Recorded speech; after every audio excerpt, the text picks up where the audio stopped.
Hello សួស្តីបងប្អូន មានអីទេបងប្អូនអើយមានតែថតសត្វចិញ្ចឹម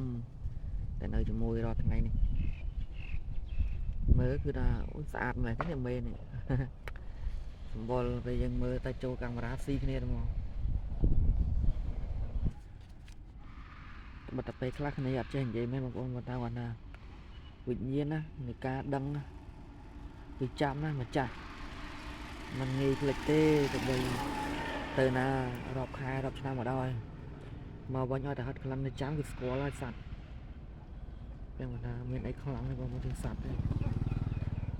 ហើយជាសัตว์ឆ្កែនេះមួយគឺជាសัตว์ដ៏ស្មោះត្រង់ណាថ្ងៃមួយខ្ញុំបានទៅចុងភូមិក្រៅនោះ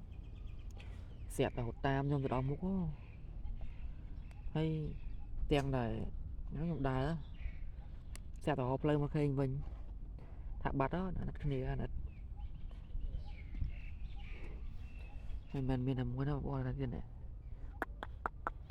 សត្វហើយនៅជាមួយយើងនឹងស្គាល់ចិត្តដឹងផ្លើមយើងហើយ